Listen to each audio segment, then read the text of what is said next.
trope. Couldn't give a about a trope. I mean, yeah, this is unironically the worst way to argue with someone like Candace Owens on this issue. Candace Owens on Charlie Kirk's death. I'll be honest with you guys. Something that, this is anecdotal, but something that a lot of people are absolutely freaking out about in the media side and the politician side is exactly how much motion Candace Owens has. Like people cannot believe how she basically single-handedly dismantled the administration's attempts to just like have a singular focus on how Trantifa was responsible for Charlie Kirk's murder. Is pretty crazy. I also can't believe how much people just like leaned into whatever the was cooking up. Why are people scared of her? Literally, what's she doing? I mean, she's pretty insane. I think what a lot of these guys on the independent side that are like really popping off have in common is that they just always have like truly insane points of view. Truly insane points of view. Like she believes in basically alien style conspiracies in many respects. Yeah, I'm not talking about like anti-Semitism. Like that stuff obviously is commonplace at this point in the independent right-wing circles. But I mean like Tucker Carlson, for example, thinks that like there is he's been haunted by spirits, right? And Candace Owens also has like weird kooky ass takes like that, which she even will like add into the Charlie Kirk stuff. Was because remember, one of her arguments was that there was like a tunnel system underneath where they opened up a pocket and like shot Charlie Kirk from the ground. But yeah, she single-handedly made so many people believe that Israel assassinated Charlie Kirk, and it's pretty wild. She says we're moving through the top 10 all year, but I woke up this morning from the news of Podscribe that we are the #1 podcast in the world. Thank you, Kanye, for creating the song Power, which reminds me daily that nothing is possible without the consistent screams of haters. I feel like there's more chat who even believe it, which is crazy. When you say you believe that Charlie Kirk was betrayed by someone close to him, what do you mean?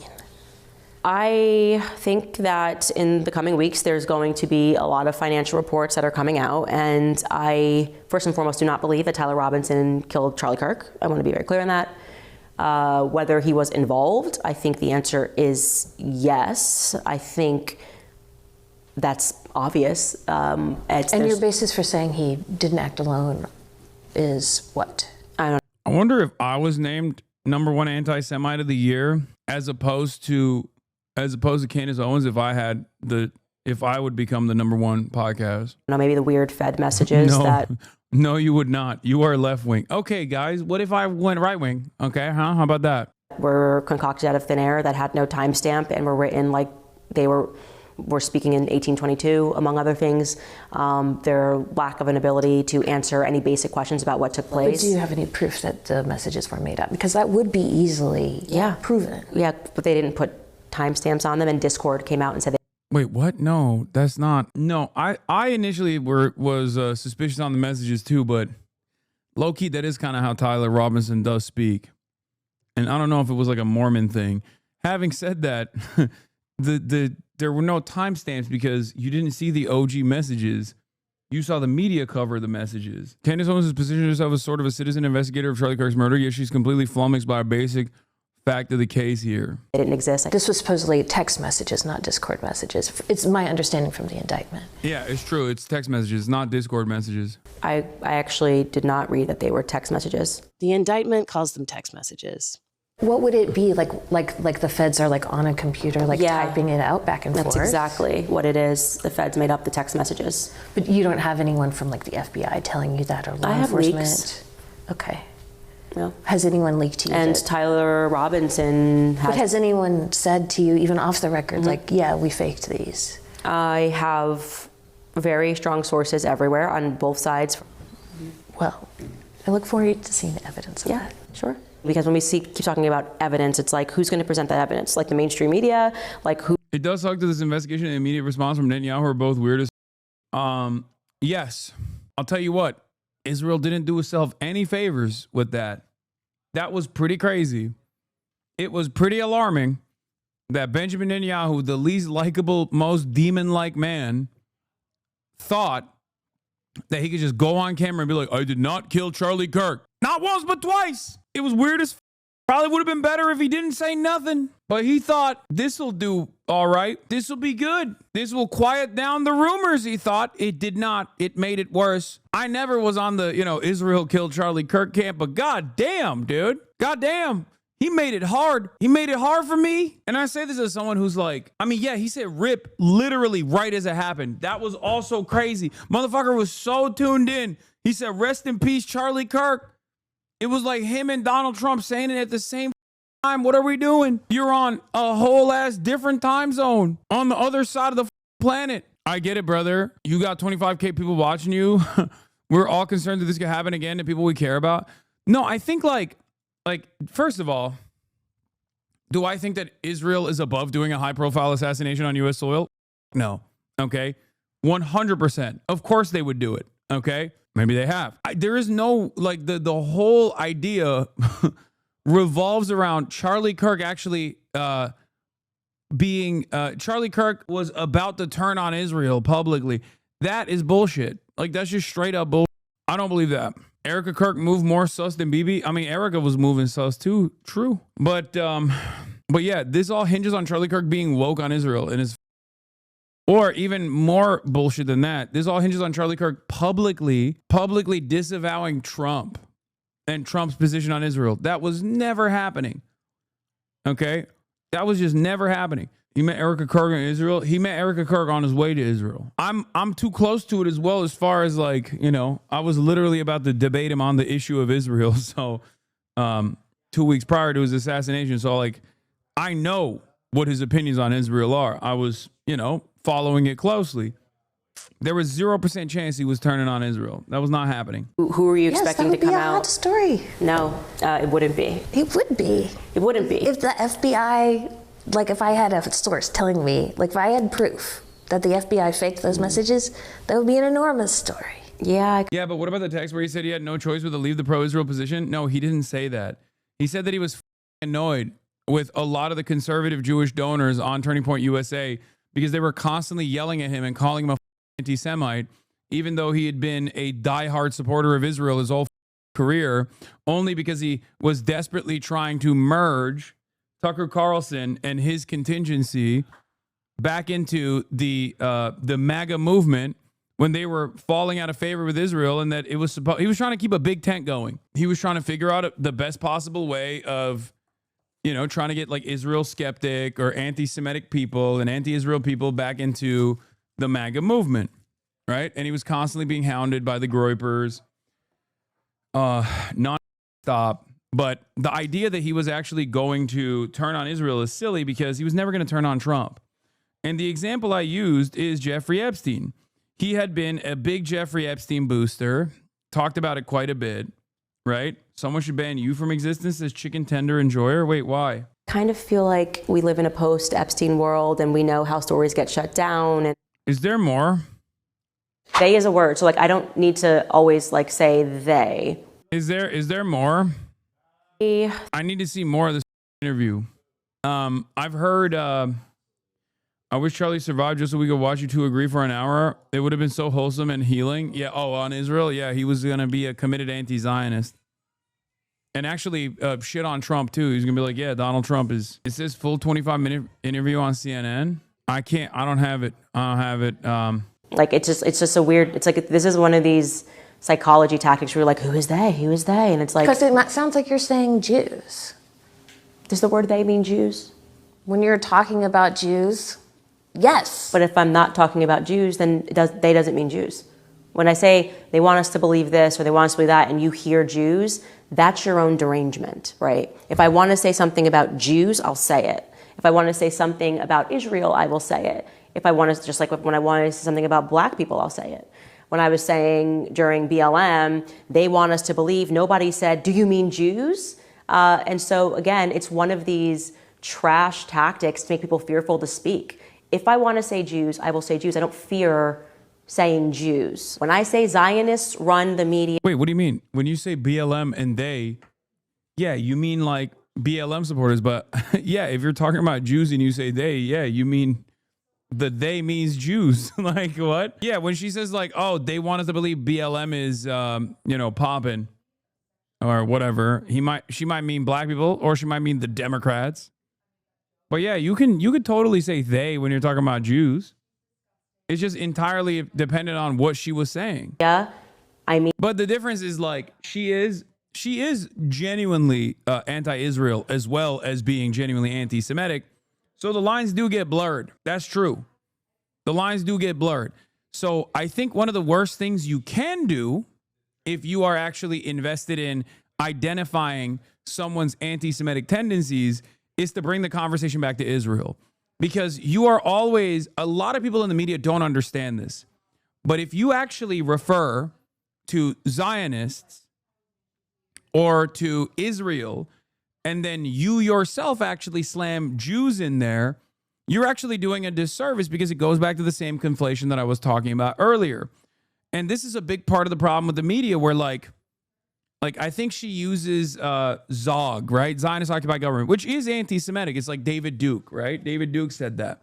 But if you were to ask the average person, or in general, like if you were to say like, well, don't you believe that like a lot of people in the American government, regardless of their background or religious beliefs, are genuinely invested in Israel, are firm and committed Zionists? It's true, they are. So that is the most nefarious part about anti-Semitic white supremacist conspiracies, is that the parts that are actually couched in real truths, they must be dealt with delicately.